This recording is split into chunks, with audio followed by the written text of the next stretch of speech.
good morning, good afternoon, and good night. What's greetings, Earth? Same genius time. Any demographic I identify with. I don't believe you murder. I think an ignorant voter and a non-voter Crazy what he did. He took the military out are before one and he the took same. the civilians. Same Who does genius that? channel. Under his watch. What Know has something, he done bro. about police reform in this country? Nothing. Greetings, Earthlings, and welcome to Unsolicited Genius. I am your curator, Carlton Ennis. I am joined today by the connoisseur of consciousness, Craig Lindo. On today's show, we will talk solutions, period. A little NBA playoffs and the NFL draft. We hope to give you something to ponder.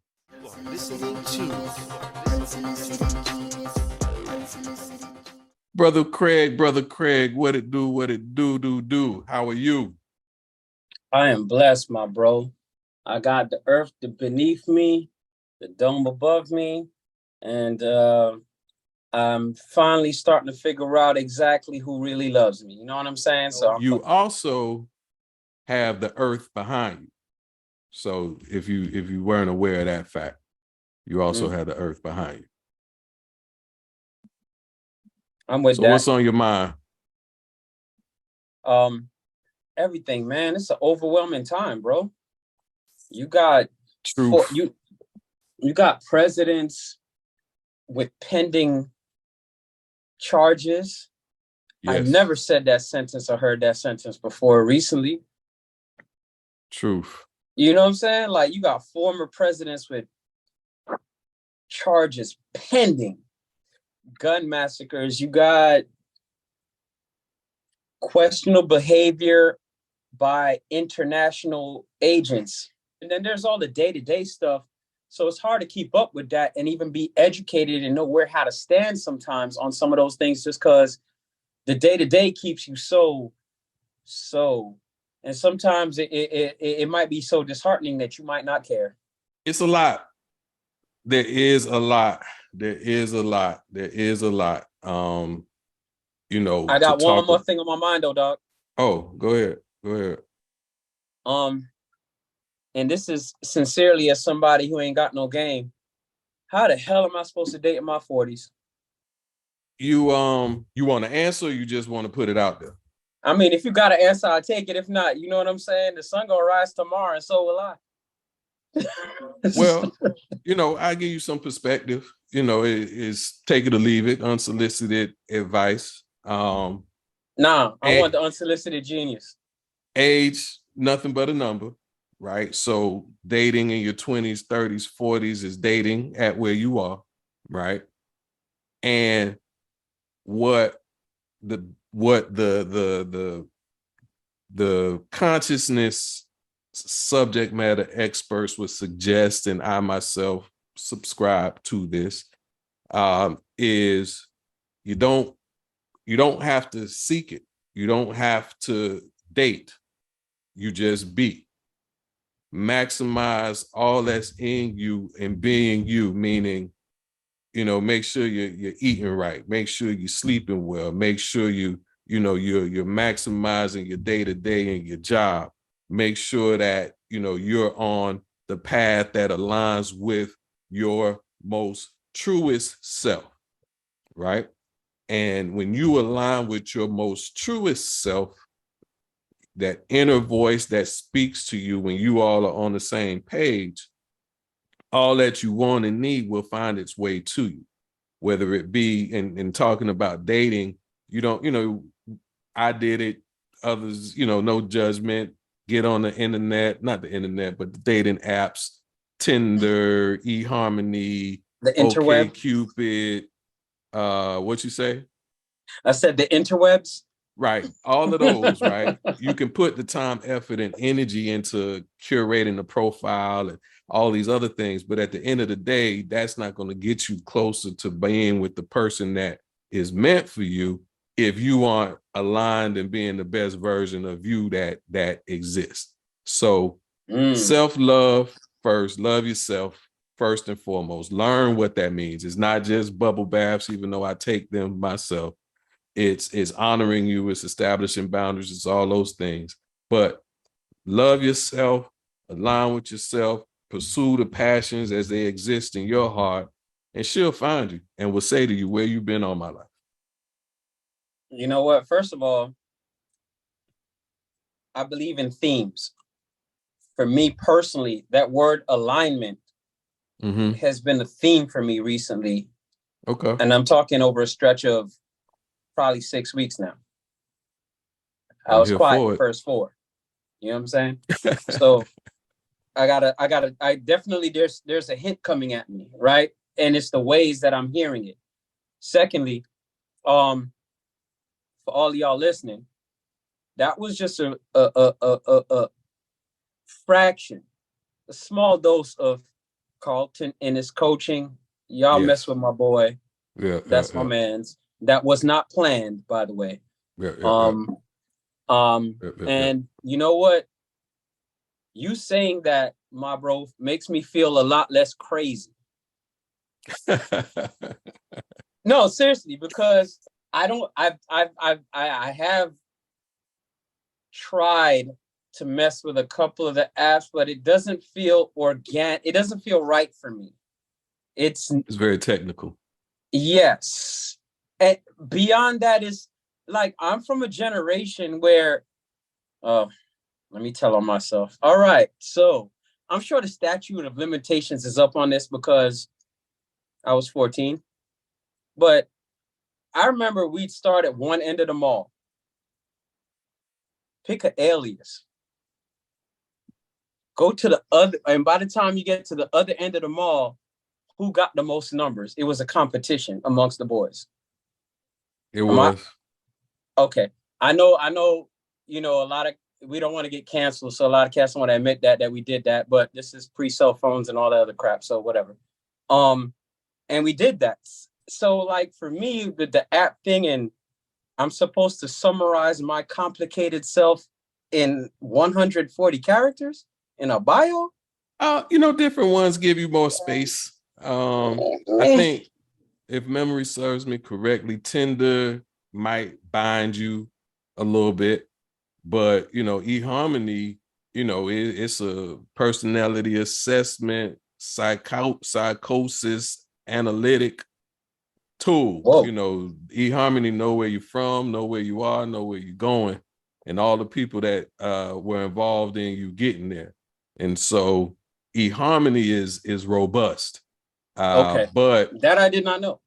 I don't know that it makes for better outcomes. In my time in the interwebs dating, eHarmony kind of resulted in the most concerning interactions, if I would say. Tinder kept it simple, kept it friendly, and then everything else was kind of in between. I looked at there's a Christian one. Christian Mingle.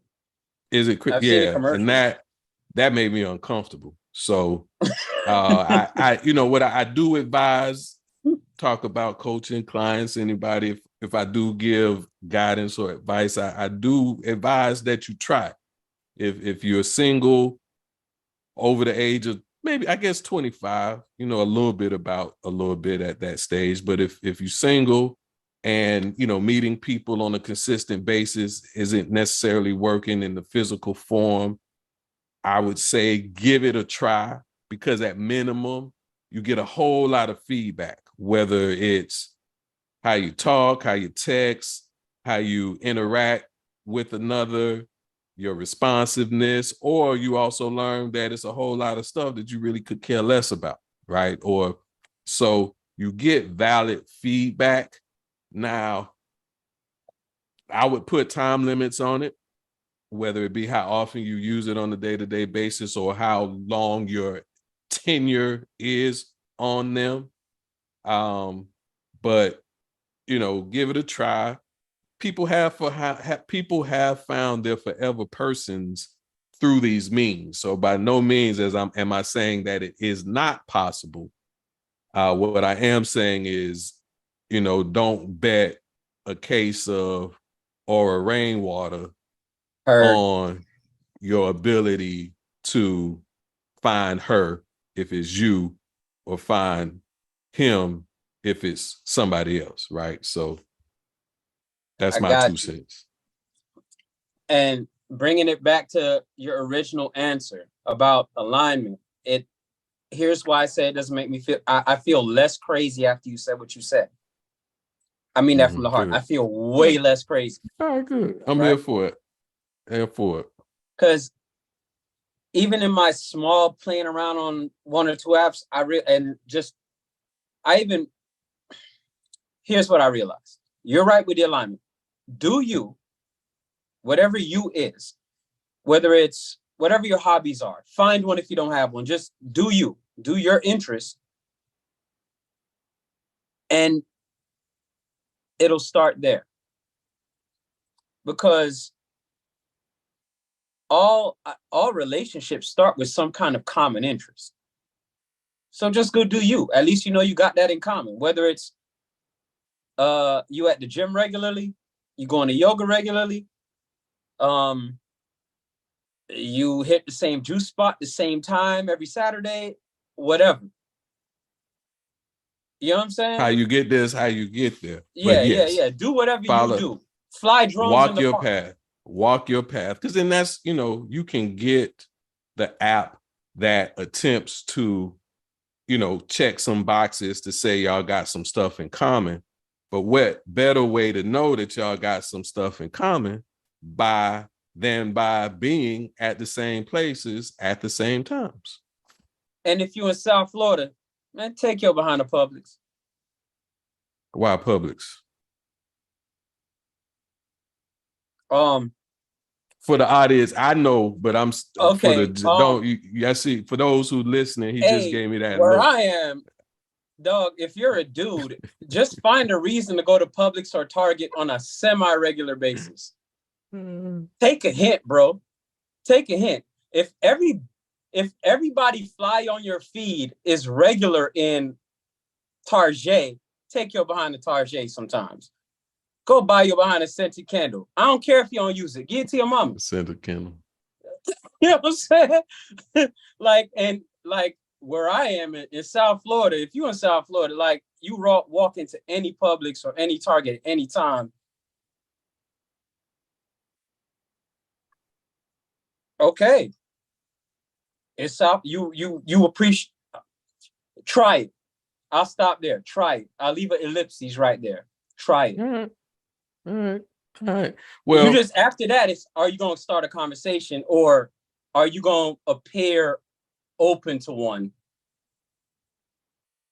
Well, what I would also advocate for is, going to your authentic places, because don't, be up in Publix in the fresh food section looking like a creeper, and you can't tell the difference between a plantain and a rutabaga.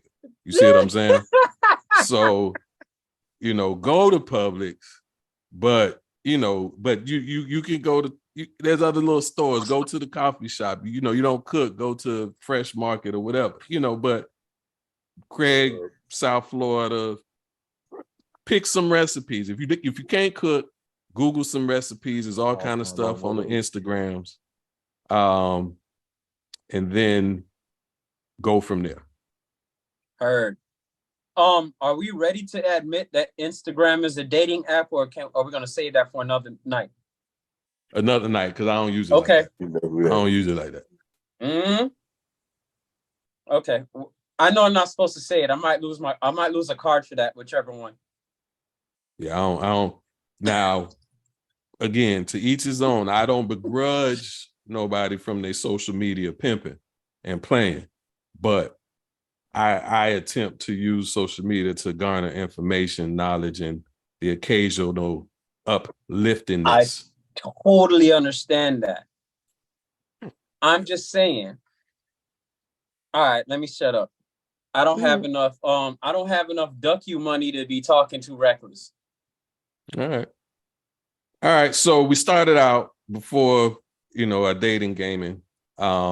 there is a lot. There is a lot going on in our country and our community, city, state, planet, right? Yes, brother. And the intent of this show, amongst all this other things, is to enlighten and uplift.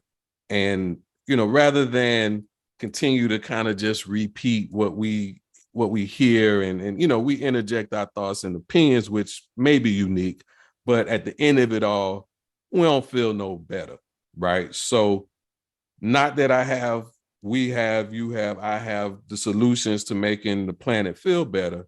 I just thought for this episode, instead of listing the issues, let's talk a couple of solutions. Fair?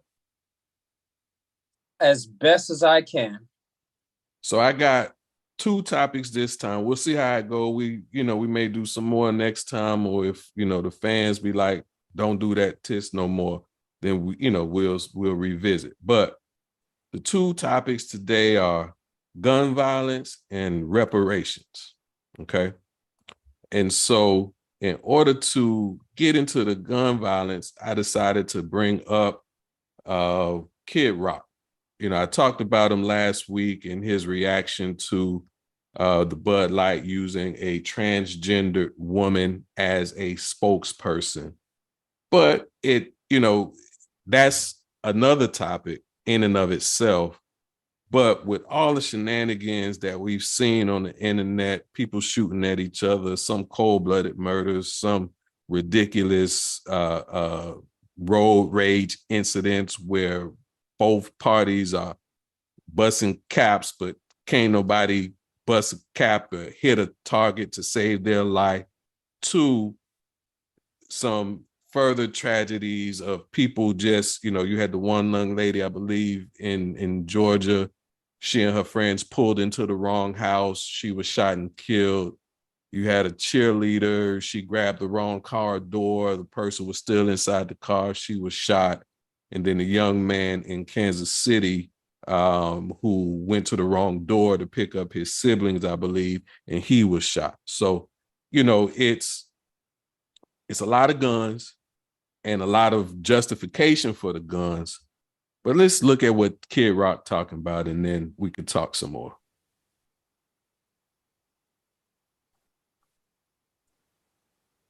Oh, I was feeling a little frisky today. Let me say something to all of you and be as clear and concise as possible.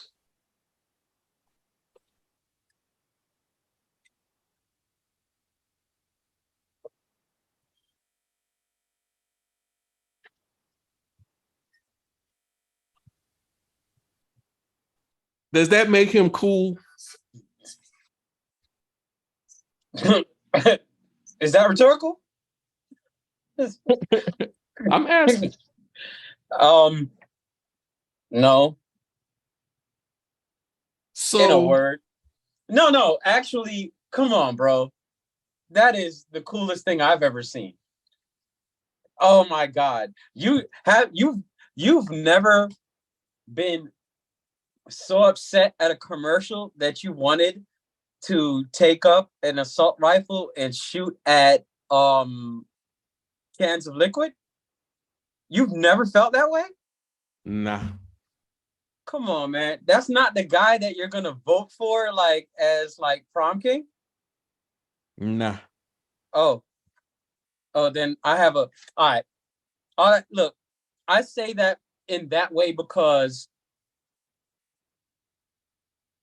if you know, you know. But that's what I would expect from a middle schooler. So based on my experience with middle schoolers in the 9-to-5 setting once upon a time, that's what I'd expect from one of them. That's how they overreact to insignificant things. An adolescent reaction with adult access. Case in point. All right. So humor me this, and this is why I went there. And again, we get to solutions. The Second Amendment in theme, in collective, a well-regulated militia being necessary to the security of a free state, the right of the people to keep and bear arms should not be infringed upon. Okay. And so that's the Second Amendment. Protect yourself, carry arms, defend yourself, et cetera, et cetera. What I don't see in that video is somebody defending themselves. What I do see in that video is somebody firing recklessly a major firearm at nobody, at no particular threat. He's not at a shooting range. He's not in his home, so he's not protecting his home. Maybe he's on his property. Kid Rock got some, he got some celebs, so maybe he's on his property, but he's not protecting his home against Bud Light. I'm not sure what threat Bud Light poses. And so to look at his video, you and I talked about Ja Moran. He, he's in his rehab process. He's on his forgiveness cycle. But for me, if disarming, getting rid of guns, I get it, that's not an option. I feel that a solution to the gun problem is if you bear your arm on social media in any public setting that is not aligned with self-defense. That was, I said, bear, if you brandish your arm in a setting that is not tied to self-defense, meaning you at the club and you posted it on Instagram, you're angry with Bud Light, and so you shooting up a bunch of Bud Light cans. You in traffic and somebody cut you off and you decide that you want to wave it, you want to showcase it. I feel that those crimes should be punishable with fine, with taking away of firearm, and depending on person, place, or thing that the gun was used to startle, you should go to jail. Maybe Kid Rock, it was Bud Light, it was his property, maybe not jail time. But he did it in the behavior of a middle schooler with, as you said, a middle school with access to adult things. They should be taken away. If you act like a kid, what do we do with kids when they act out, when they pout, when they have temper tantrums? We take that thing away. And so the whole world has the ability to see it, so he can't deny that it was him. So I feel that that removal of person from that thing will either teach a lesson, and even if it doesn't teach a lesson, it keeps an ignoramus from having a deadly weapon at their disposal. That's my thought. That's fantastic. You think so? Most of that, yeah. There's one nuance I'm not sure. Which one? Punishing people for brandishing on social media? Why not? No. Why not? First and foremost,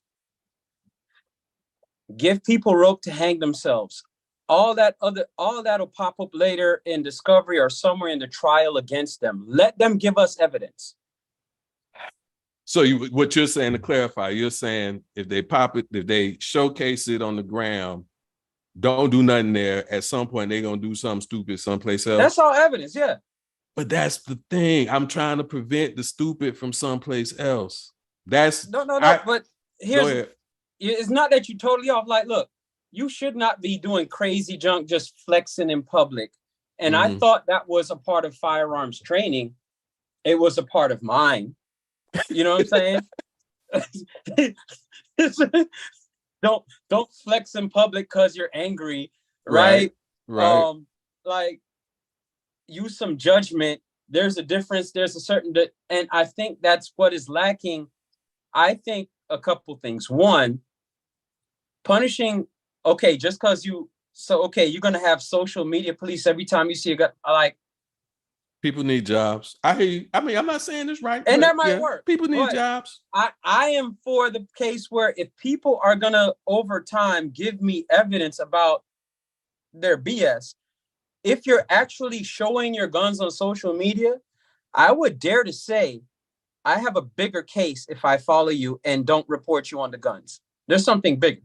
If you're in that place where you're flexing guns on social media, I'm just gonna follow you to see who else you lead me to. You're already snitching on somebody somewhere. No, that's fair. Because you know that I There's think somebody in your followers or following you or that you follow that, like, why? There's no, unless you are a drill sergeant in the military in charge of artillery and you just showing off what you do on work, you're free. Like, there's different. But if you just randomly in the club or whatever, touche. that's evidence collection. Because you Okay, know but as far as there are the responsible people. You're right. Go ahead. I cut you off. Go ahead. yeah, like I'm with that. No, and for you know, road rage, yeah, you should be punished. Like, because what is lacking in everything, whether it's this category and others, but since we're here, it's discernment, it's judgment. How can we qualify the judgment of people before of an individual before they're given access? You know what I'm saying? We put more emphasis on the judgment of our quarterbacks than we do gun owners. Don't we though? Man, and we talk about the draft, but I came across some analytics on a player that the Giants are looking at. Yeah. Or that they have possibly going to the Giants. I was like, dang, bro, this is a lot of data on dude. This is a lot of, and it was done so nicely. It was very thought out. There was a video that somebody narrated that pointed out various pros, cons to his game. They had stats, they had facts, they had metrics, they had a grading system. Like, they had a whole it goes beyond a report card, but it was like a whole information, a wealth of information on this individual, and that was just one website. No, they out there. Before they drop these major ducats on you, they do their research. Yeah. I mean, so add that to the gun process, because people need jobs. Somebody make that somebody's job to be, I don't know what you call it, the gun resource enforcement crew, whatever it needs be. But let's the thing is, but here's the thing. As you read, the blank shall not be infringed upon. They got to do it around that. That ain't going nowhere. Yeah, no. True that. So then let me ask you this. What Kid Rock did, right, based on where we've landed, right? You don't get him for the gram. How do you separate him from his arms based on the level of irresponsibility that he's demonstrated? Or can you? Or do you? Well, look, we know he's dumb rich. I'm willing to bet he did that on his property. You know what I'm saying? Like, all right. I mean, if he didn't, though, if you have evidence that he didn't and he's recklessly behaving, he has the right to use, as stupid as it sounds, if he wants to use Bud Light cans as targets on his own property for target practice, he could do that. He could do that. Yeah. Look, if I'm on my property and I can, I forgot the formal term for it. There's the sand mound that you could put up behind if you have that on your range. I'm not in that level of wealth yet, so it's not a common term in my lexicon, but it's like building up the dirt or the sand in your property so that you could shoot on your property and have, like, so if the bullets go through it, it's hitting into that sand or that dirt. I don't know the formal term. I've seen it, but I'm not at that particular point of wealth yet for it to be a regular term in my lexicon. That said, if I have my little setup at my crib and I think of all the people that have hurt my feelings since 6th grade, and I want to print out a picture of every last one of them and tape it on some wood and shoot at it in my backyard, guess what? That's legal. Now, if somebody now let me be a little bit, devil's advocate, realistic with myself. If somebody witnesses somebody actually using pictures of other people, they should say something. That ain't right. Okay. But that said, I have the right to do it. Okay. That's fair. That's fair. Because I don't know. That may be his property. So, all right. Well, you get a pass. I'm willing Kid to Rock. say Kid Rock money long like that, dog. I Yeah. might not love old boy, but I'm pretty sure his money is way long. Yeah. All right. So where did we land? That if you brandish it inappropriately, that's one. Yeah. Traffic. Get the pow.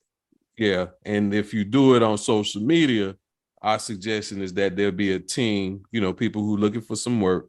Maybe be a flag team. it. Yeah, flag it.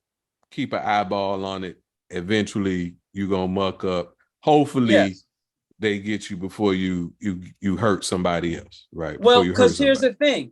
Think about it. If I'm a hobbyist, because there are hobbyists that I rock with on the gram that they're testing new guns when it comes out.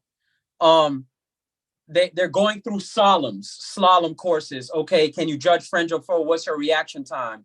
They're doing it. They're hunt like, so people that are making posts for those reasons, those like, leave them the hell alone. But like, there are others that are just out of place. Just a little bit. Yeah, no, I dig it. That's fair. That's why we talk through it. No idea is a bad idea. We just talking through it. But it is. There was one. Where was this? The location slips my mind, but it was basically a dump truck driver and a man in a sedan got into a traffic scuff up. The sedan was in the dump site, so I guess the sedan followed the dump truck. I'm not quite sure. But the sedan driver got out of his car with his gun, kind of patrolling, looking for the dump truck driver. As the sedan driver gets back in his vehicle, the dump truck driver fires into his vehicle. The sedan driver fires back. The dump truck driver clumsily tries to run away as he's shooting. He goes down, and the video ended shortly after that. Fortunately, both men lived. One was a felon, shouldn't have had a gun. The other shouldn't have fired his gun. So, it was silly to look at. But this silliness, to your point, middle school behavior is happening with a deadly weapon. Highly deadly weapon. So, in addition to all the stuff that's going on. So, all right, touche. All right, so reparations, you ready to go there? I got another video. Some people were talking about reparations in this country. They wanted reparations. And I remember I made this particular liberal so angry at me because I told them right to their face, nobody owes you anything for slavery. If you want to tell the truth about it, it is you who owes. It's you who owes. Why do you owe? Because somebody in those fields took stripes for you. Somebody after those fields were ended and slavery was ended, somebody had to walk through Jim Crow for you. Somebody fought wars and died for you. Somebody lived less than because they didn't have what you have, and they did it for you. There are people in their graves right now, and they are there because they were willing to stand up and fight for you. those folks on the Edmund Pettus Bridge, carrying American flags, take that, Colin Kaepernick, living in a society that he could scarcely acknowledge, something that he has never known, living with a country that none of us can imagine. Carried American flags on that bridge. And when they were hit upside the head with nightsticks and shot with water hoses and knocked to the ground, they got up and picked those flags up and kept marching. And they did it for you. Nobody owes you anything. If anybody owes, it's you. Because you've been the benefactor of freedom. You are the one that owes. All right. So a couple footnotes before we get into the discussion. That is Lieutenant Governor Mark Robinson. And as you could see on the screen, that was a rally of sorts that took place in 2021.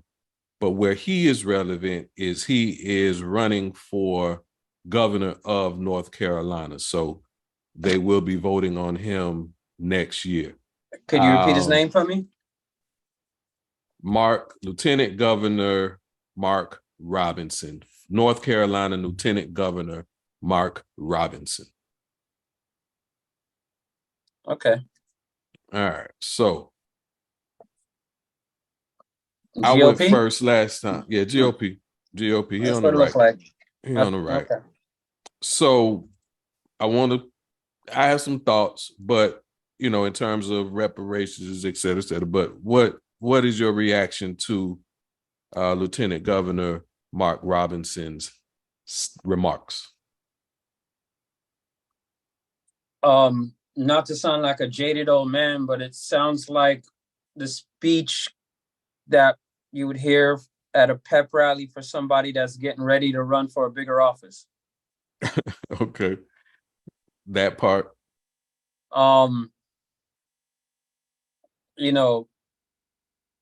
That's how it resonated with me. It sounded like you were trying to. Yeah, it didn't really convict me either way about reparations. I feel like addressing the systematic issues would be reparations enough. Well, we on the same page with that, because I'm not anti-reparations. If they figure out a way to give $1 million to all the Black people in the country, I'm not necessarily going to say no, take that back.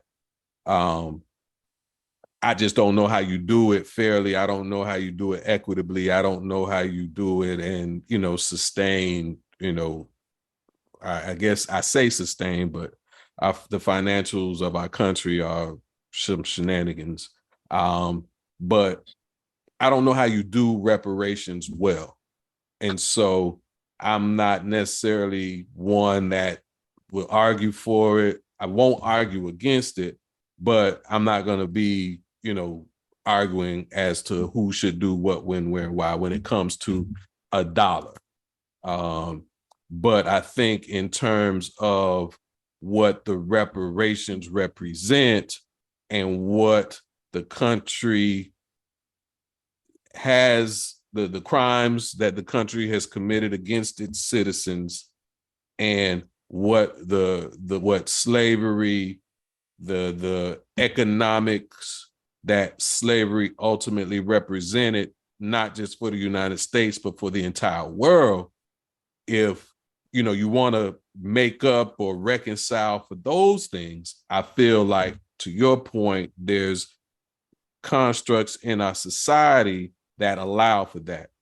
I feel like free healthcare would be one. And if not all healthcare, to include elective surgeries, at least preventative care, at least cardiac access to specialists related to cardiology, related to mental, Is this for the whole physical, population? emotional health. Black people. I'm talking about Black people. Okay. Yeah, Black people. Provide financial advisors for the underserved. They got to take it, they got to want it, they got to use it. But reparations represent money. So in not giving money, help people manage successfully what they have and allow a pathway for or for attaining more, for having a more solid ground, knowing that so much of the family wealth that has transferred generation over generation was predicated on life insurance that was backed by slavery. So life insurance, healthcare, financial advisors, and I had one more. It slipped my mind, but at least those are three things that made available to every person who is a descendant of a slave in this country should have access to. Oh, career assistance, help with the resumes, help with the job search, help, all that stuff. Indeed, free career counseling and support for every Black person. That would be reparations for me. I hear that. Yeah, I am. A couple of those things that you mentioned on your list, definitely not all. I think a brand like the United States, some of those things should be universal, especially if we consider ourselves as the United States of America to be a first world nation. A couple of those things should be universal, one, for all of our citizens. But I just asked for two things. One, address the systematic issues that are there. Two, pull back on the whitewashing. You don't have to go by the papal bulls or ancient decrees anymore from Middle Ages. Like, come on, like, do you really? You know what I mean? I just think, like, if we address those things, I think that as a people we'll thrive. Take away the things that could potentially systematically be or have been handicaps, etc. I think once that happens, I think you'll also find out why they were there in the first place. We playing a one-on-one basketball game and I got 10-pound ankle weights on and you just free as a bird. And we playing best of 7. Come on, man. And I guess I would attach, you said, stop the whitewashing, and I would also add stop the erasing of history. Just tell it. Just, tell it in the same way, we talk about, Black parents having to have that talk with their kids about the police, about how to conduct themselves in public settings. To have another parent, of another race, ethnicity, have to explain what really happened in America, why we had slaves, why we did certain things. So be it. You'll be all right. If you practice enough, if you talk amongst your colleagues enough, y'all will figure out a way to phrase it, to frame it. It's not that you as we hear often, is not no person today under the age of 60, let's say, owned slaves, hopefully, right? So it's not you that did it, but the reality is there's people in your lineage that did. And so tell the story, allow the books to be written, allow the journey from nothing to something to be told, because it is what happened. Just as the lieutenant governor feels as he spoke, because he's right. We do, a lot of people, our ancestors, our civil rights, Jim Crow, all these people died and suffered so that you and I can get on YouTube every Monday at 7:30 Central, 8:30 Eastern and talk about what the hell we want to talk about. That we can be in our homes and watch television with our families when we want to, how we want to, without fear of somebody coming into our homes and forcing us out because they don't like what we look like. So we do. Nah, I live in an area with HOAs. They still doing that. Well, I live in they South don't do Florida. that with active mine. redlining and HOA discrimination. It's popping. Well, they're not. Well, what I'm saying is they're not kicking in my door. My HOA. I can't represent your HOA. South Florida be tough, but my HOA is not kicking in my door and threatening my life because of what I look like. You know, now the red line and the shenanigans, you know, Florida will be Florida. You know, all of that is not just Florida. So let me not even say that. But generally speaking, the journey that we are on is predicated on the backs and the suffering of the people that came before us. I get that. And so just as the lieutenant governor represented those things, the history books in the classrooms, I'm of the opinion, should also be telling those things. That's all. Heard. Look, just one little anecdote. Slavery, in my personal humble, maybe not humble opinion, still exists. We just don't call it that because slavery, as we commonly refer to it, is chattel slavery. But people trafficking and sex trafficking is still slavery. No, touche. Heard.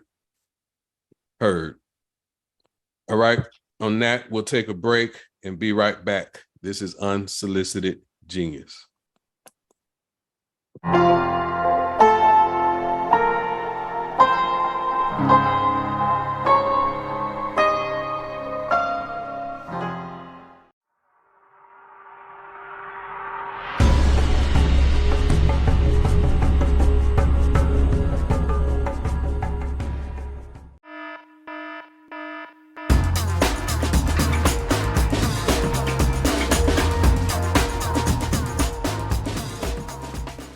Welcome back. This is Unsolicited Genius. What in the sports? So we got two major sports. Baseball count for some, but basketball, football got some hot stuff going on right now. I think for, priority's sake, let's start with basketball. We are still in round one of the NBA playoffs for most teams. Philly swept. I went to sleep. Utah swept, right? I've been busy. I ain't even look it up. Utah won last night, right? Hold up. I meant to look it up. I just assumed. They didn't win? No, I don't see that here. Hold on. I said I was supposed to check. I see the name right now. Am I tripping? Hold on. Yeah, Sixers swept. Yeah, that's the one that went through. Minnesota won, huh? Okay. Yeah. Okay. It was too late, man. I've been traveling. I was tired, and then the day was today. All right. So the only series done is Philly. Well, let's talk about it. You want to start there? We start with Denver, Minnesota. Minnesota won first game last night. You say Denver ain't nothing to be played with. They're not. I'm not sure, but we're getting a slightly skewed Minnesota team, but at the same time, I could also say Cat is giving me what I expected in the playoffs. Right? Denver, right now they're still moving consistent with why they were number one anyway. Right? You're supposed to do this to an A seed. You're supposed to sweep them or gentlemen sweep them so you have a longer break. That's supposed to be part of the perks of being the first seed. You know what I'm saying? You're supposed to do this. So I can't read too deeply into it, but I'm saying that don't sleep on them because they play a brand of basketball that a casual fan could easily sleep on. It's not very exciting. They're going to take you back a little bit to the Spurs era. Right. And I won't front. I haven't studied this series closely. I felt like it was a far gone conclusion. Hence my surprise that Minnesota pulled it out last night. But Ant-Man is him. yeah, He got him tendencies, man. Ant-Man could ball. I there's you could have questions up and down the roster. I like dude. I do. yeah. I hope it's not like another Kevin Garnett situation where he gets burnt out there and got to go somewhere else. Well, I think that's what I was gonna say. Minnesota's, they're no slouches, right? They AC playing, they're not a slouch team, and they seem to be trying to put something together. The Kevin Garnett era seemed like they rested on the laurels of Kevin Garnett, but he had Marbury for a little while, something like that. But for the most part, it seemed to just be the Garnett show, and they were content with that. But I think they are attempting to create something in Minnesota similar to what they've done in Sacramento. But I agree with you. I think Denver's legit. I don't have a prediction as to who will come out of the West. I think if Golden State gets past Sacramento, that they will be my favorite. But it's not because Denver can't do it. It's just, in my opinion, Golden State has done it. And if they figure out a way to get through Sacramento with all Sacramento's bringing, they would be my favorite. Yo, man, all I got to say is whoever Boston plays in the finals would have gone through a bloodbath. You say whoever Boston. Yeah. No, well, Boston, whoever come out of the East might go through one too. The East. No, you don't see it like that. It's not as bloody as people trying to make it be to me. Let me think. What have I seen? I see Boston, Milwaukee, depending on Giannis. Mm-hmm. And then if Giannis is unhealthy, maybe Philly getting in the way. New York's Cinderella thing is going to end soon. Soon, meaning this series or next round? No, they 3-1. New York better not blow a 3-1 on Cleveland. Right. I expected more from Cleveland. God, I expected more from Cleveland. Better not. Yeah, that'll be Knicks sad, fans, boy. Y'all gonna have to block me. That'll be. Hey, Knicks fans. Hey, I'm in your DMs. Like, y'all don't blow this 3-1. That if the Knicks blow this lead, that might tug at my heartstrings. The Knicks fans, as much as I enjoy clowning them, I don't feel for the Knicks the way I feel the Cowboys. So if the Knicks did that after all that they've dealt with and not done, and how long they've not done it, hey, you better get out this round. But see, they either gonna face Miami or Milwaukee the next round. Right. So, man, to talk Miami, the fact that we up 2-1 surprised me. I was pissed and saddened with the whole play-in and lost the first one, but my team got some heart. Injuries are real. They have revealed themselves for real these playoffs. I don't know that if Tyler Hero plays that the outcomes would be different to this point. Yeah. But the fact that we got, 2-1, I'm impressed with my boys. Now they're getting, mucked around. Giannis came back, so I'm not sure. I'm glad we're doing a podcast, so I'm not emotionally watching what they're doing. But as I watch, they're down by now 13. So with less than 10 minutes left in the fourth quarter. So that is what it be. But first instinct, CI, Philadelphia, Boston. I'm Boston. I'm with you. Philly, they swept Brooklyn, but this isn't, Brooklyn made it with, Durant and Kyrie being on the team for a good part of the season. So, Philly sweeping Brooklyn don't say much to me, but Philly, Embiid should be the MVP. Embiid is an MVP, but they got some dysfunction. Dysfunction. I'd like to propose as a conversation as a later podcast. the meaning of value, period, and the meaning of value in sports. I'd pose that in most of American major sports, or at least the two biggest ones, football, basketball. To me, the MVP has been trashed for at least a decade in both of them. It hasn't lived up to value, whatever. Yeah. You know what I'm saying? Every year has not been trash if I go down the list, probably, but the collective experience with choosing the MVP Basura. and it is not the same.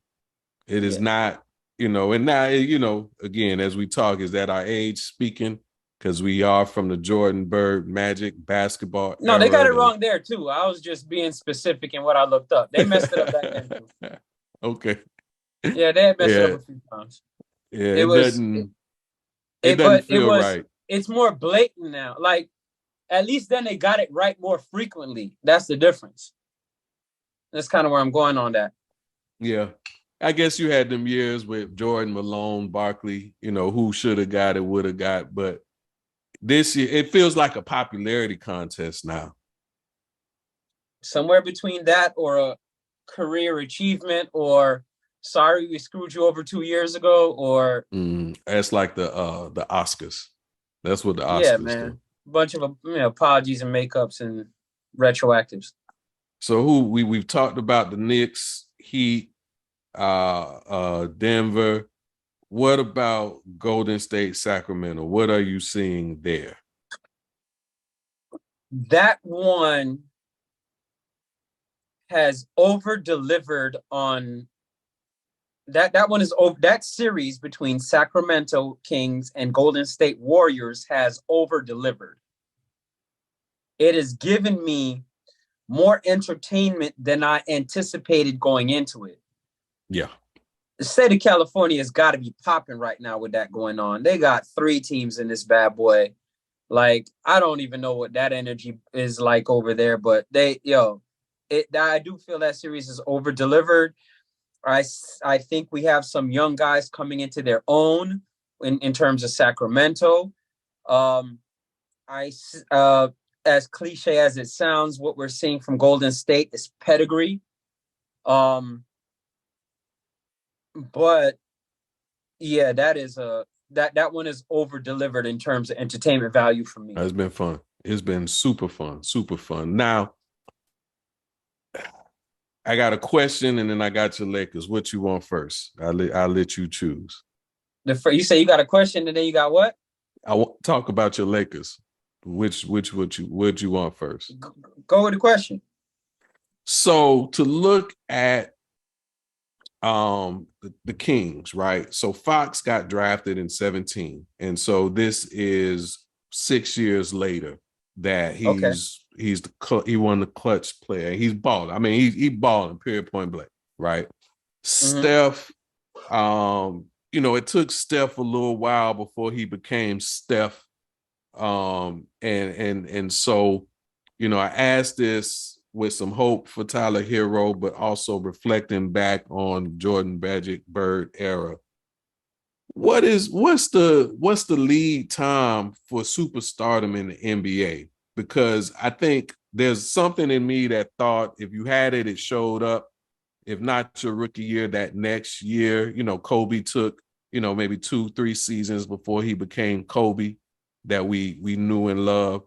But it seems that, more and more with these stars, we're looking at 5 years, 6 years, sometimes 7 years before they're establishing their name, their brand as future Hall of Famer, but at minimum all-star, superstar category, because Fox is a superstar at this point. There's nowhere else for him to go but up. And if he stays where he is, he's still a certified baller. So what's your perspective on that? Is it 6 years?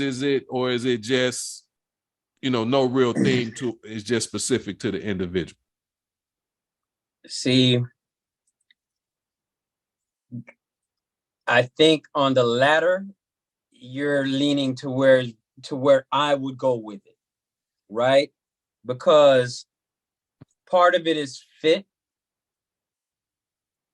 the system you fall into, the the Okay. coaching staff that's there. Are they Touche. already featuring somebody, or is it a motion system? Is it pick and roll? Is it you know what I mean? So pick and roll, you might rarely ever touch the ball unless you have your dunkers, you have your different spot, dunker, cutter, side, whatever. You have all this other stuff going on. Like, is the ball free flowing and moving?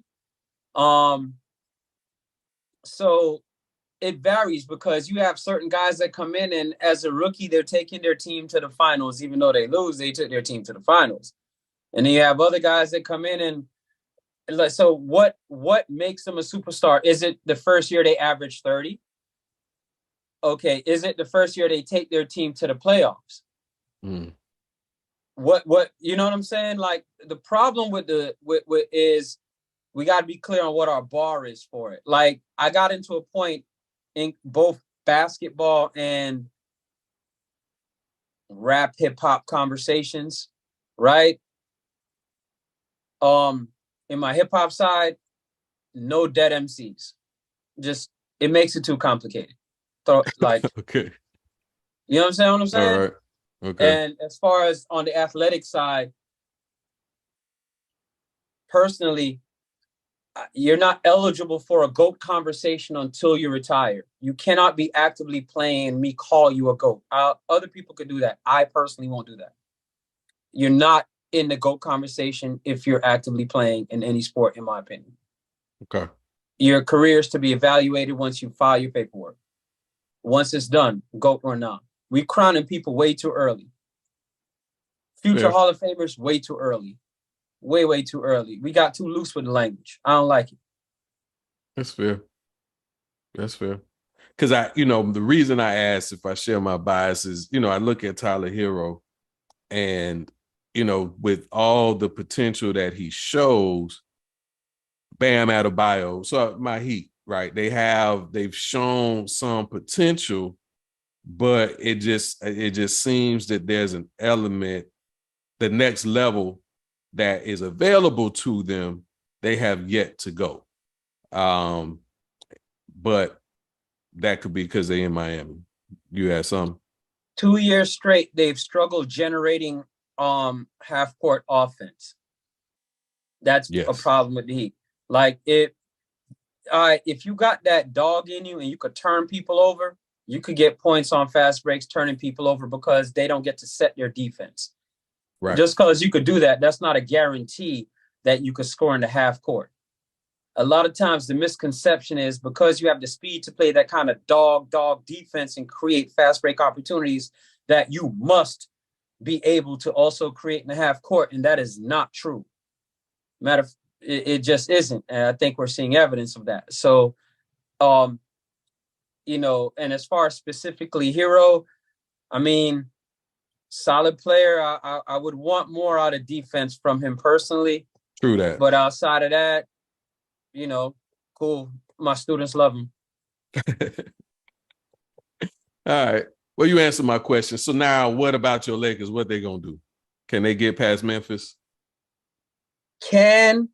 Yeah. Especially with a, air quotes, injured Ja Morant. Mm-hmm. Right? Memphis rates really well as a team over the course of a season. Over the aforementioned ratings, the Lakers don't. However, if I look at the Lakers since the trade deadline, they rate way better. Right? This matchup is very similar to the Golden State Sacramento matchup.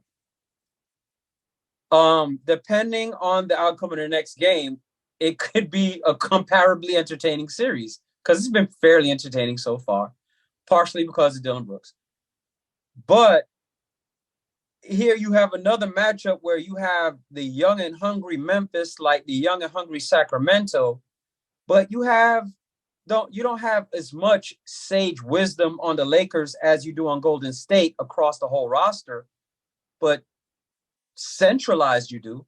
You have LeBron James. There's nobody in either team that has been to finals more than him. Mm-hmm. Period. You know what I'm saying? So that's worth something, especially with the way the guys that are around him playing, the confidence. Look, man, 80% of basketball is confidence. The best guys that I've ever played against, played with, or coached, most of the time ain't got nothing to do with form. It had everything to do with confidence. They just had maybe the form and technique to support it, or, you know what I mean? Without the confidence, the form is worthless. The technique is worthless. So they have the experience, and so Memphis, I don't know, the current iteration post trade deadline Lakers, and yeah, they're already up 2-1. I expect them to get out of this round, but I could see it as a long ass series. Game 7. I like a game 7 when it's not my team. Me too. I would like this to be over 2 more games. I don't want this to. I got a 40-year-old on the roster. I need him enjoying his $1 million, $4 million, whatever $1 million annual treatment he does, man. Like, get this guy off the road. Yeah. Get some rest. All right. I got one more video before we talk about the last matchup. I watched NBA practices and stuff. That is not practice anymore.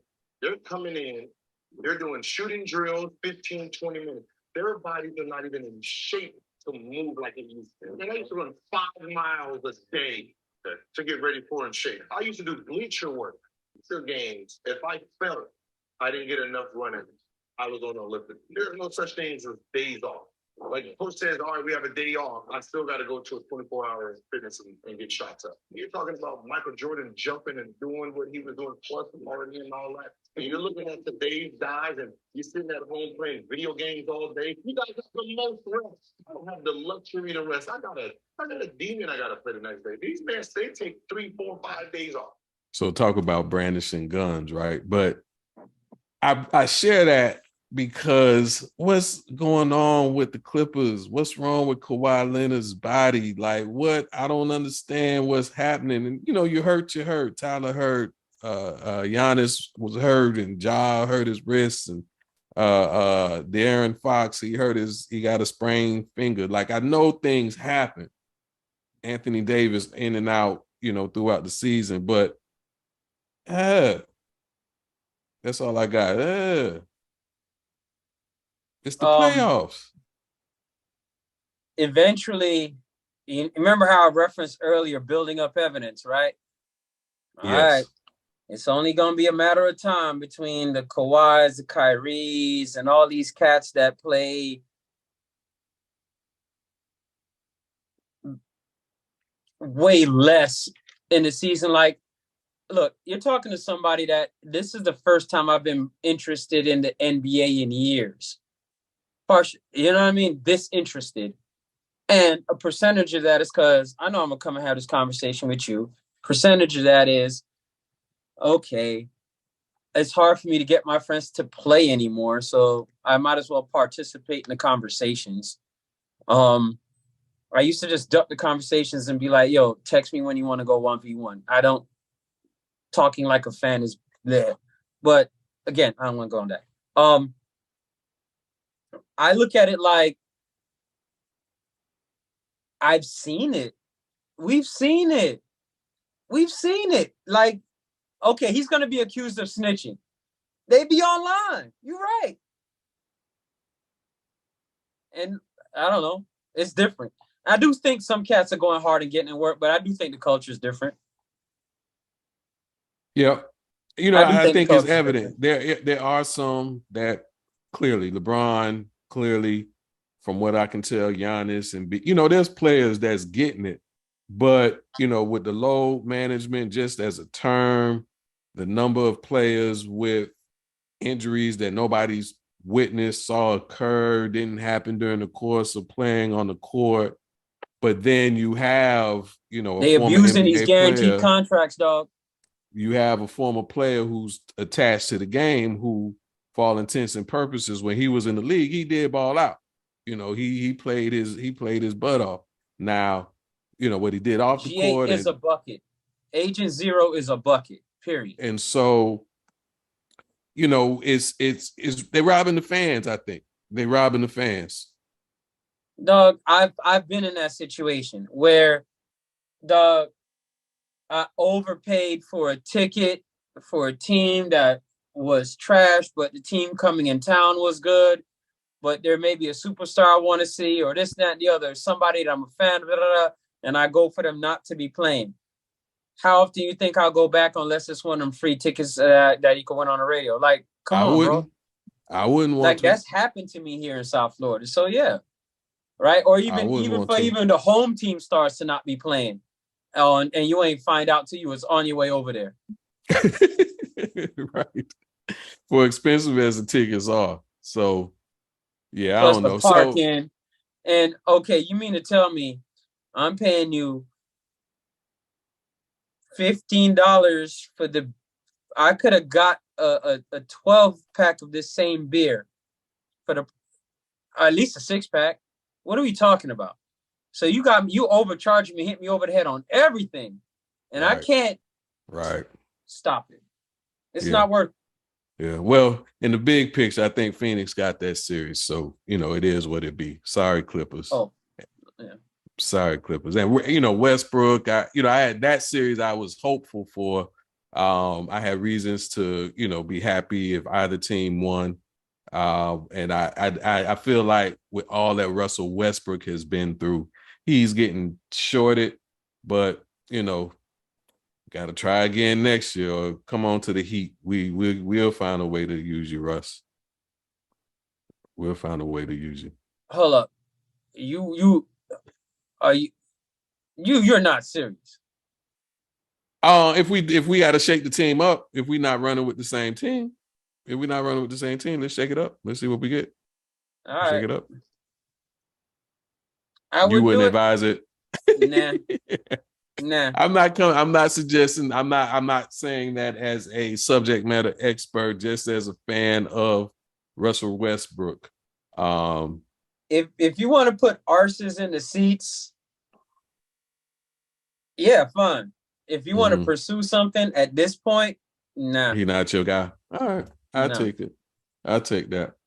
All right. So switching sports, we talk NBA. I think we covered all the teams. We'll come to your power rankings next time. Sure. Just so the world knows, on his power rankings, I think Memphis is number 1, and what is it? Milwaukee is at the bottom. So that's all. That's your teaser. So we'll discuss that. Hey, all right, put it on the screen. I'm ready. We will. We shall definitely. Let's do that. Let's put it on the screen. NFL draft this Thursday. I got my popcorn ready. You don't eat popcorn. I eat popcorn. I do need to find my draft cheat sheet because we're gonna do a little kind of competition with the family. This is the football season, the competitive for the IFFC, the Inter-Family Football Conference. Ennis Clark Byron's My People starts officially with the draft. So, you know, we bout that life. So I already said here, I hate that. And if the draft isn't on Saturdays anymore, but that doesn't mean I ain't watching. So NFL draft is Thursday. What are you looking forward to? The most interesting spots for me are my screen just went out, are the Raiders and the Eagles. The Raiders and the Eagles. Okay. Yeah. Tell us, Raiders at 7 and the Eagles at 10. So tell us what you thinking. This will tell me about the judgment of the franchise. Right? Okay. Are they building for short-term pizzazz and, let's try and win in the stadium on this date? Or are they trying to be competing to win for a few years down the line? I am not opposed to them going QB even with Garoppolo there. I also realized that there's a tackle and a couple O linemen, for tackle in particular from Alabama, that I would like to see them go O line if they're not going to go quarterback. Okay. Because I think there's some real. I'm curious. I want to see how they invest there, and I'm buying into the running back for the Eagles at number 10 hype, but I'm not sure if I'm buying into Bijan Robinson totally. Ooh. Now that I didn't know where he was going with the Eagles. So as a Giant fan, I would hate to see that. I would hate to see Bijan Robinson. I would hate to see Bijan Robinson as an Eagle. The What's issue the dude? Is there a dude at Texas Tech too that was running up? Let's see. No, I have to look that up because I think that and even like there's a few. I think look, running backs don't go that early. I get they say you don't get value for them there. Blah blah blah blah blah. But I'm just saying that a reinforced run game with the Eagles, the more I hear it and the more I look at it and look at some of the guys that are coming out, and it doesn't have to necessarily be Bijan, but just because of the conference, that's my question mark on Bijan. I like the numbers, but I question the conference. That's fair. Very fair, very fair. I might go. I'm in Austin, so I am a Bijan believer. Okay. Because I've seen the Texas running backs the last several years, probably paying attention going back to Ricky Williams, and they perform. Even your boy that's at Carolina right now, he was in backup position, but when they traded McCaffrey to the 49ers, he showed up. Now, the other names that they have at the top, I'm looking at the top 5 running backs. I'm not familiar with them so much. Alabama keep running back, so their running back they have at number 2, but that's not saying anything. They've had Hall of Famers, they've had busts, but on that list, I do believe in Bijan Robinson and him, but it is high for a running back in this era. But you have some that think he is the best player in the draft, period. So, again, hadn't quite imagined him being with the Eagles, thinking, that a running back may not even go in the first round. But that would be scary for me if he became – I wouldn't want to see that every week.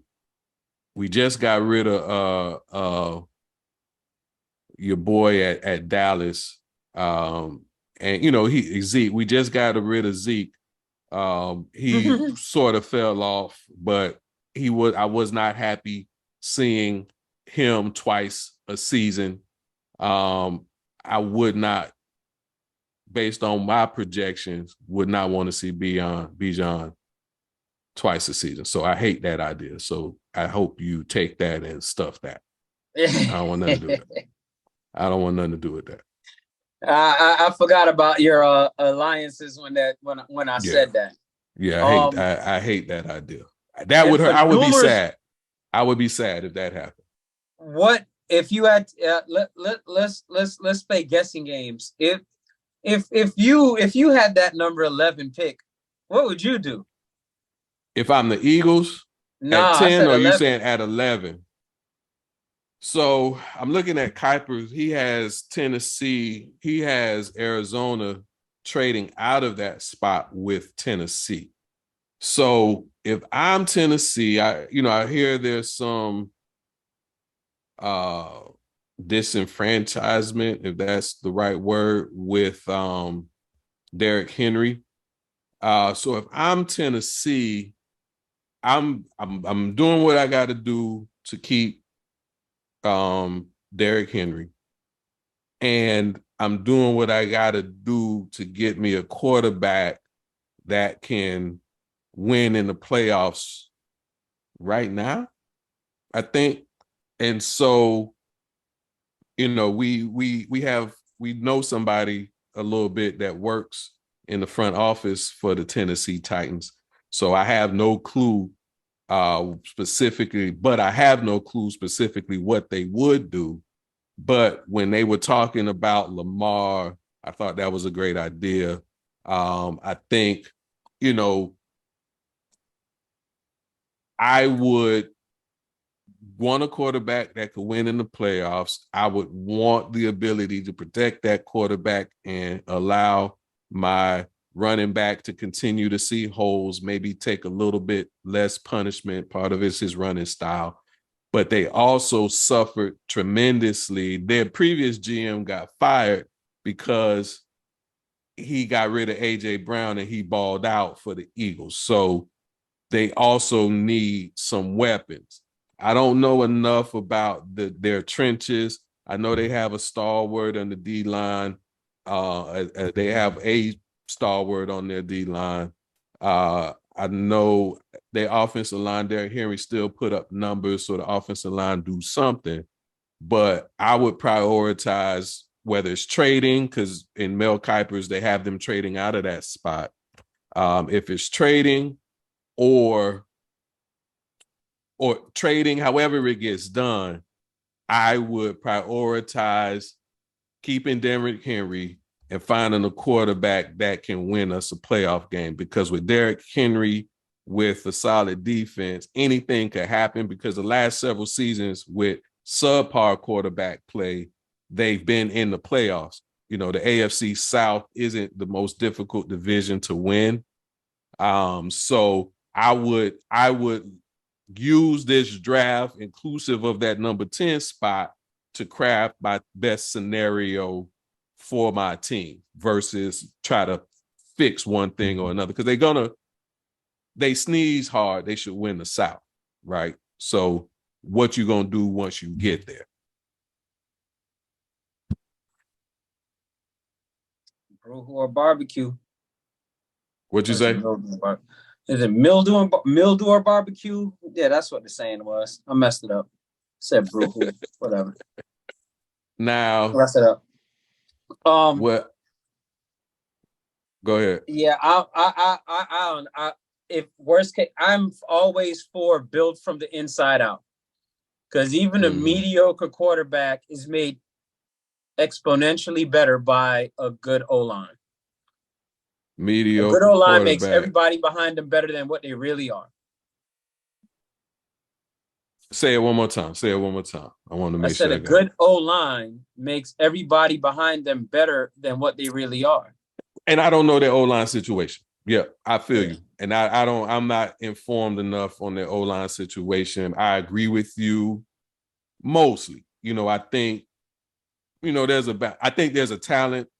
There's talent that you don't let slip. And then if your defense is soft, you need to strengthen your defense. But quarterback, running back, no matter who you have, if nobody is blocking for them. So, and hey, man, there's a couple wide receivers out there too now. Your boy, Jackson and Jigba, Smith, something like that. Jackson. Yeah. Let me find it. Be respectful. Yeah, Jackson Smith and Jigba out of Ohio State.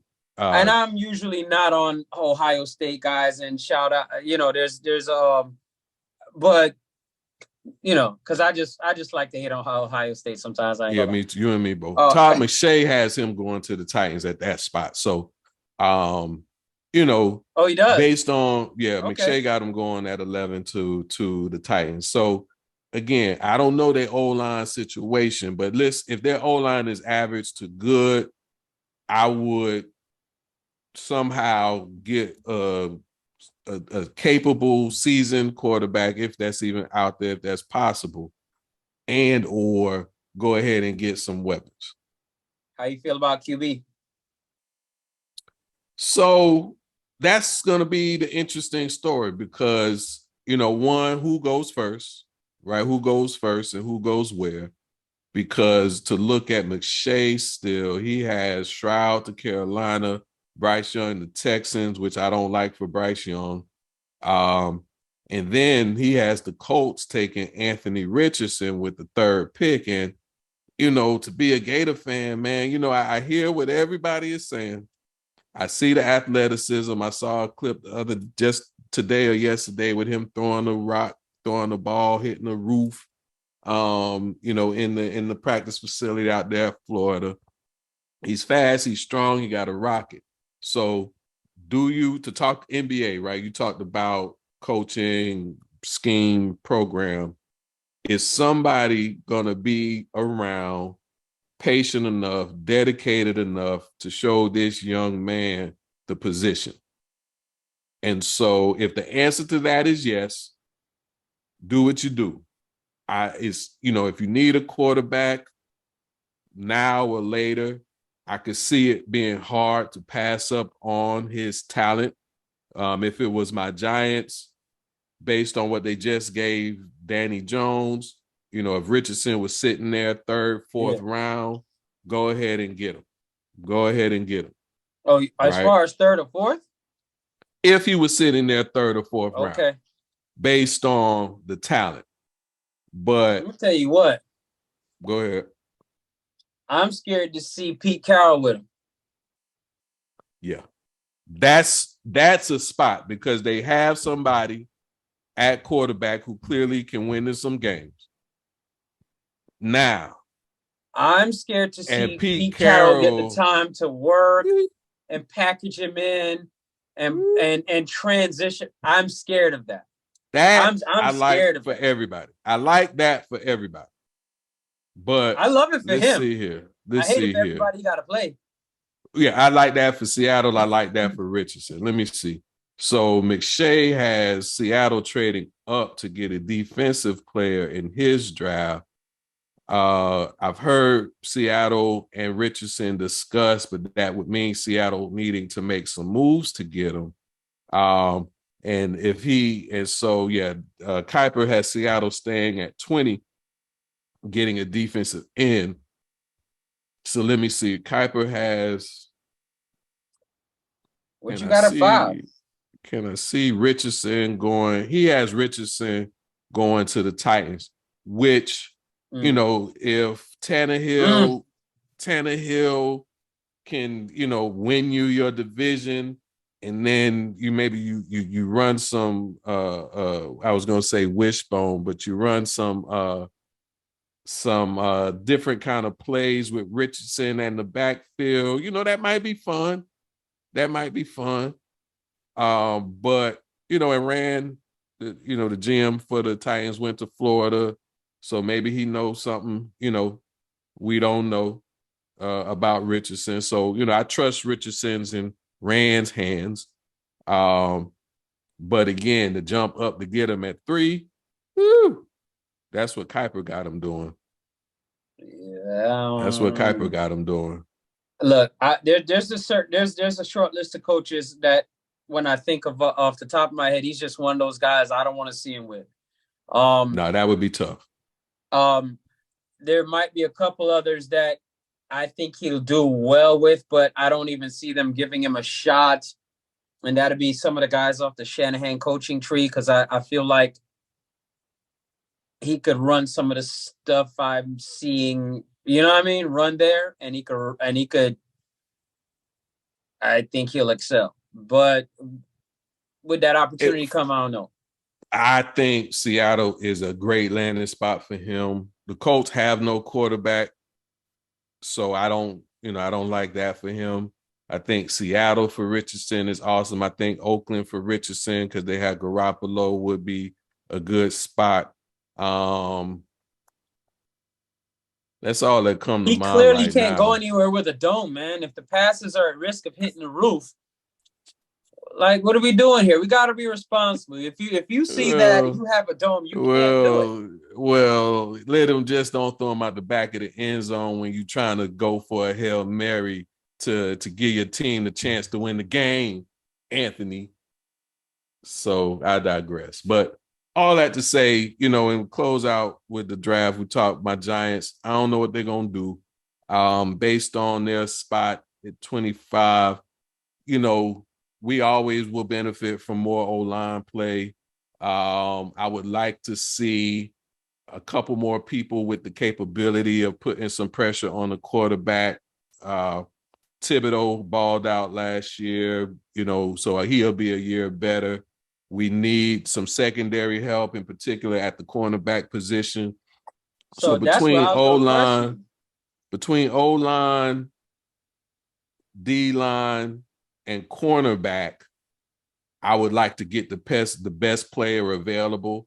I could make an argument for wide receiver, but I feel like in getting Waller and with the players that we're bringing back, unless he was going to be different and only different, Marvin Harrison Jr.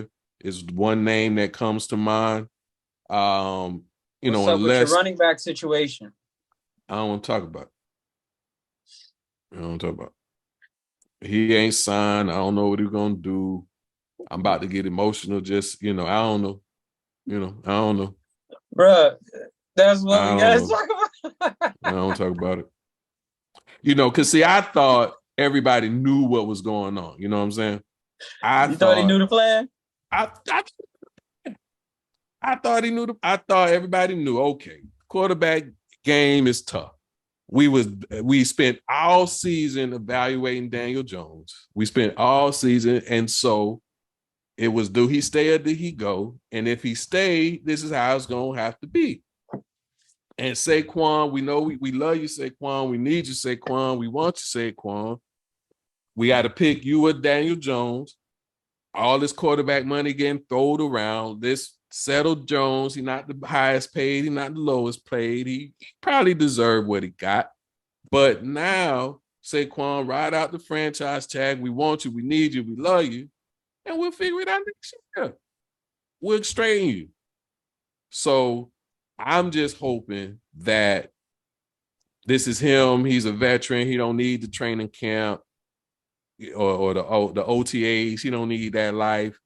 Take your time, Saquon. If you tell me that you're going to be a New York Giant, Saquon, do what you got to do. After that, I don't care. You show up preseason. You show up game one. You show up like Emmett did. Emmett showed up that time 2, 3, 4 games later into the season. I don't care nothing about that. As long as Saquon is a New York Giant. Period, point blank. Ooh. Dexter Lawrence. We just put him in the Emmett sphere. Dexter Lawrence, I almost feel that same way about you. So y'all boys, we want you. We need you. Just give us some time. The money thing is tough. The money thing is tough. Just give us a little time, please. Oh man, please. I love it. All right, so I done begged on in the national broadcast or whatever this is on the interweb. So with that, we'll transition to Are You Entertained? Are you entertained? So what have you been listening to, Brother Craig? Swizzy. You like it? I like more the beats and specific verses. Can I confess something? No, that's fair. Can I confess something to you? Go for it. I'm not a fan of Swiss beats. Really? I'm not a fan of Swiss beats. Wow. That even run on this project is it's tolerable on this project, but I tuned out. I tuned out. Nas track was hot. I thought Wayne track was super hot. And then as it progressed, I just tuned out, man. I was with Swiss Beats when, when X and them first came. It was hot. It was new. It was aggressive. But I just, I stayed silent because he got good credibility. People loves him. He, when with the right person, he still make a hot track. But he's had a couple other, Swiss Beats productions, and I'm just like, man. I appreciate the bounce in some of these, and he did one of them. He flipped a old Onyx track, right? The Fivio foreign. This is what the city sound like Swizzy be Even then, having a bounce. I was looking for the button. Let me change the channel. Yeah, like, but you know, here's the thing. Like, I don't think Nas gave as the intro track some verses that had some that was kind of heartfelt. They sound like he was talking to his kids, and you know, people. It was a heartfelt intro, and that was dope. The track still had a bop to it. Second verse, Wayne has been on a little tear out here, low key. This ain't even close to his best, but Wayne has been on a little tear out here. Again, that one has a little bounce to it. I'm a JLX fan, but the JLX track is the most boring one on the whole album. But I always love JLX lyrically and how, you know, what he comes with and talks about and stands for. So it's not a shot at that, but as far as in keeping with the energy of the rest of the project, it just wasn't there. Okay. Right? But is it something I'm gonna keep coming back to? I ain't sure about that. I might come back to the instrumentals more than I come back to it, just to have a certain bounce while if I want to do it on a workout playlist or something, or freestyle over it myself. But like, I'm still the Say Less track I liked more than I thought I would, with Lil Durk and A Boogie with the Hoodie. Like, I didn't expect to like that one on the first time around as much as I did, but like I said, I'm still getting through it. So that's one of the little, yeah. And the other thing I caught a attraction to was an EP by Mozzie called Collect Call. But part of that, you know, I like a little bit of grimy storytelling every now and again. So that's what that scratched that itch for me, and that's been working. Okay. All right. Well, I think I mentioned a little earlier in the show, I've been doing some traveling. I coached at a conference with the Association for Latin Professionals for America. Alpha is what they call it. And it's a Latin association, and they had a tech summit in Malvern, Pennsylvania. So a little suburb out of Philadelphia. First time up that way, did not get to see Philly at all. It was kind of in and out, coach and go. But at the Friday night reception, you know, food, drinks, music, Latin conference, Latin music. So I was getting my Latin, my salsa, and my merengue on. So as much as I was listening, I was also moving to it. And what I realized is that, you know, that my hips, my hips, it's time to open them up. It's time to open them up. It's enough between yoga, the golf game, the boxing game, you know, and I do yoga. I just don't hone in on my hips. The salsa, I felt that burn, and I was like, all right, this is where we draw the line. We are resolving these hips. So from me to the universe, as much as I have fun listening and dancing, my hips started burning. So I had to put it on pause. Like, if it was hip hop and bebop, I'd still be on the dance floor. But because the movement was working at outers, I forget what they call them. It has a name, but that outside, the little circle, that little dimple, I could feel that fire. And I felt it before, but it's been a long time since I've done salsa. So I realized, as I become in tuned and aligned with my body, that it's time to open these hips up. So at the next endeavor with Alpha, I think they're going to be in the neighborhood in August. I'll be on top of my salsa and my merengue game, and I will not be tapping out as early as I tapped out this time. So yeah, couldn't give you any names of songs, artists, but I love the vibe. I love the energy. My colleagues were there spitting the Spanish fire when the songs came on. So I had a good time, and I look forward to listening and dancing with them again in the future. All right. So loud, what have you been watching?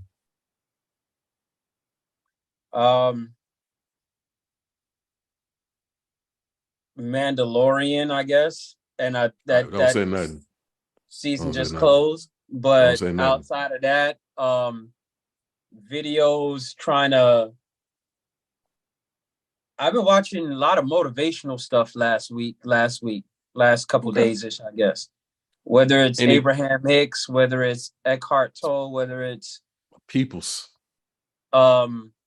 just a different those kind of energies out there. I've been watching more of those things and videos in regards to purpose, because I think I'm at a point where if either purpose is being defined, redefined, or rediscovered for me.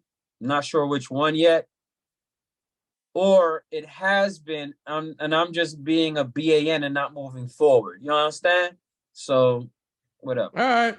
Well, you know BAN. I know you too well. It's not that. But if, to say those names, I think 4 to 5 of Abraham Hicks's books I've read. And when I tell you, professionally, I had a dark period. Darkness before the sun rises, right? And so in that dark period, Eckhart Tolle set the table. He a new earth enlightened me into what I was walking into. But Abraham Hicks videos on YouTube carried me through. I had my spiritual, I had my gospel. I had a whole little package. And Abraham Hicks, she has I think they call it the Morning Rampage. It's about a 12-minute kind of uplifting, motivational statement speech that she calls her speeches rampages because she just keeps going. But it's about a 12-minute one with music in the background. It's a few different versions of them. But you said it's called the Morning Rampage? Abraham Hicks Morning Rampage. Every day for about 5 months, every morning, I played that jam. And between that, couple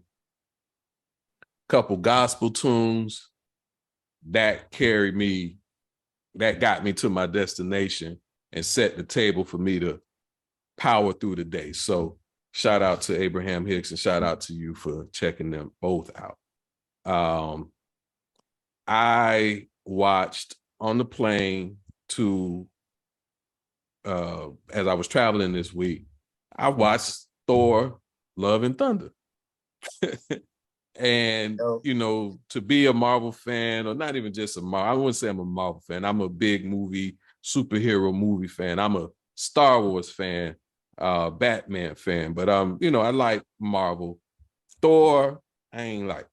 And so when this one came in the theaters, my mom and son went to see it, and I went to go see Top Gun, which I do not regret in any fashion or form. That should have won an Oscar.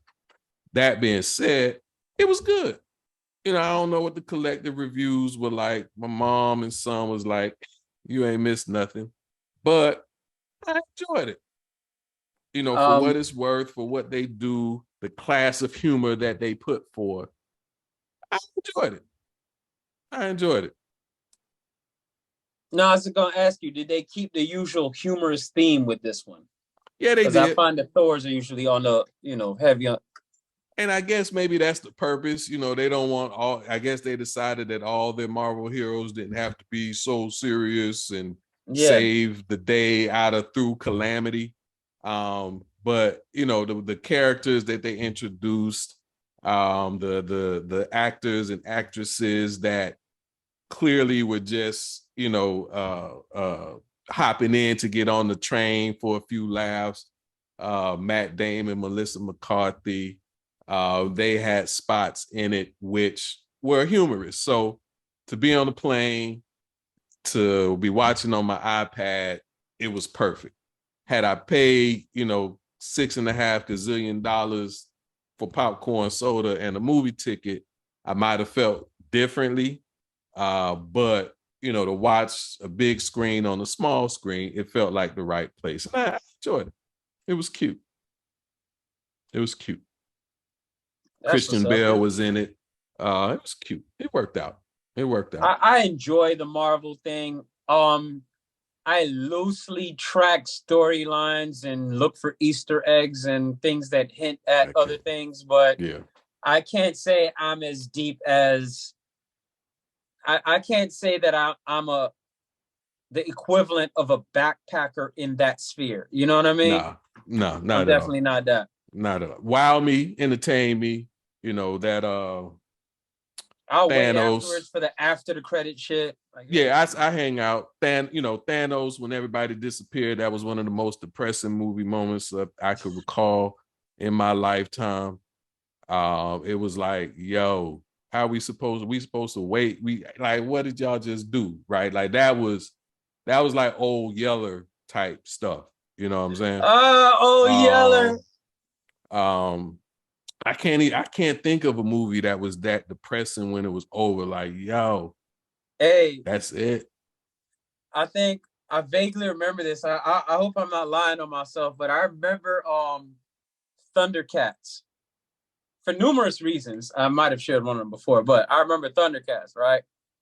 And for some reason, I remember being emotionally distraught in the episode where I think Snarf either died or had to go back to a different place and like was leaving. Like I remember being all messed up when the little cat-looking character Snarf would, Yeah. I think it died or something, or had to go go back know. to its old universe planet. I remember being toe up as a jit, but that's a whole nother convo right there. Yeah, Snarf. Good Snarf. old Snarf. All right.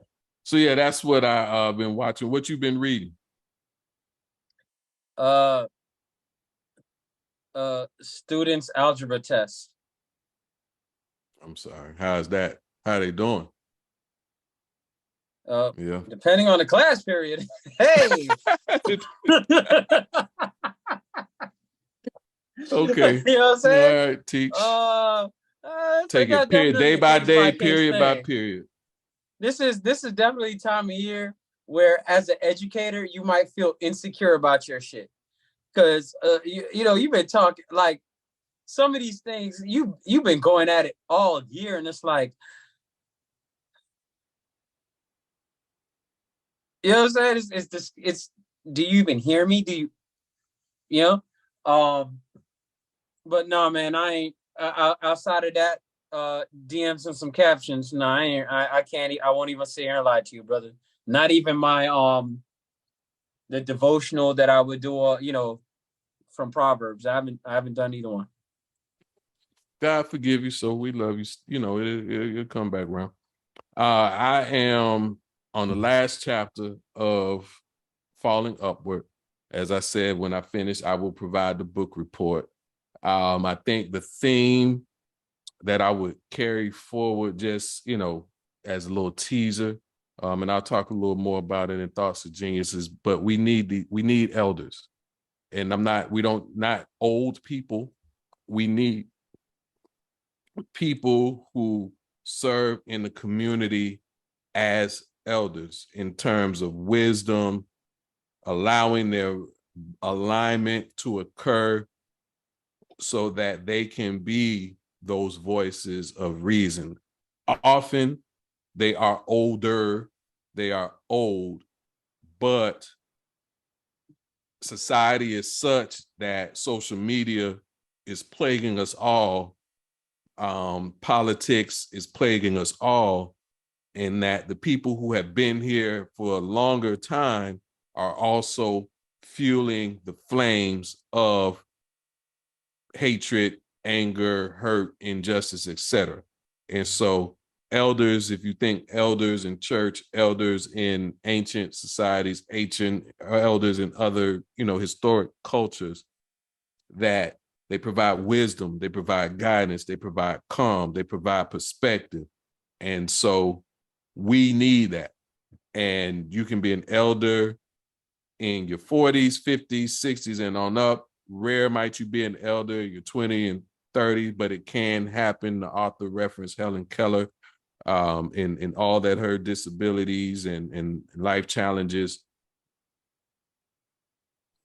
forced on her, thrusted her into she found that wisdom in that journey and was able to offer it to the people. So it's not indicative of age, but it is connected to age. And with all the immature behavior a la Kid Rock that we discussed earlier, we need our elders to stand up, be up, and represent for the children. So, but I'll get a full book report probably next week. We'll see how it goes, but it's forthcoming. All right. So this is Unsolicited Genius. We'll take a break and we'll be right back to close out the show. Listening to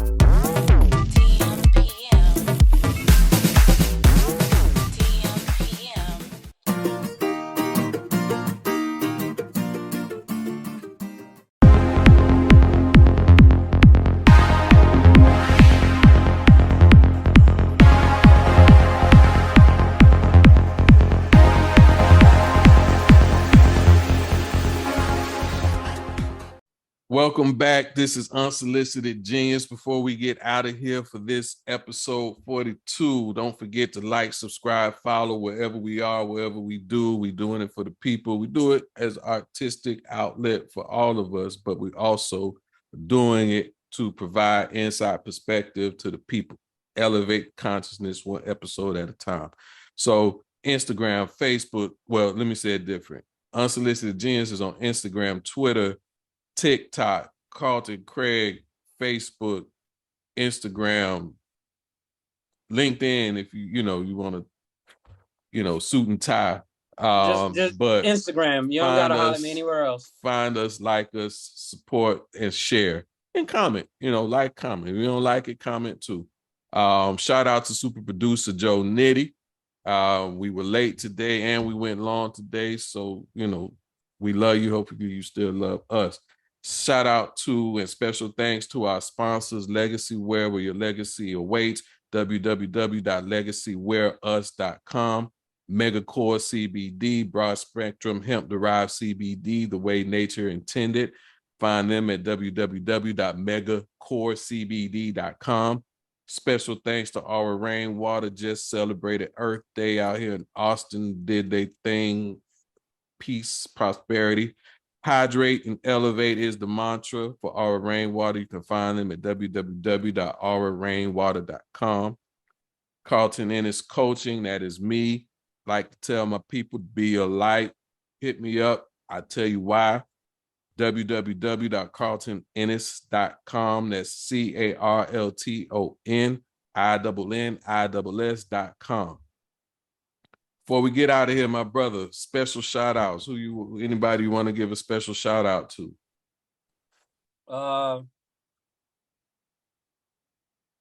My brother and his wife as new parents.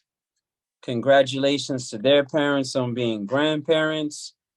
Welcome this beautiful new baby girl into the world. I look forward to serving my new Khaleesi. That's what you call her. She a Khaleesi. Right now, I don't low key. I got baby fever, bro. So like, that's a constructive place to direct my energy until further notice. All right, I respect it. I want to give a shout out. As I said, I was traveling, did some coaching with the Association of Latino Professionals for America, Alpha. Thank y'all for having me. Had a great time. Forgive my hips. We will do better next time, for sure. Let's keep in touch. I am here for the people, and you all are doing great work. If I hadn't said it, they had a tech summit in Pennsylvania. Again, good work, good turnout, good information that you shared. For our listeners, whether that's for you or for not for you, understand that we are one people, where you from, what you speak, what you look like. We are all one under one light, should you choose to receive and accept that. So thank you, Alpha, for being out there doing your thing. Thoughts of genius. For me, my friends, my brothers, class of 96ers, couple years younger, anybody older. Growing old is a good thing. Growing old is a good thing, because at every step of the way you grow older, meaning you are here to see and experience another day. You're here to see and experience change, transition, and growth within yourself.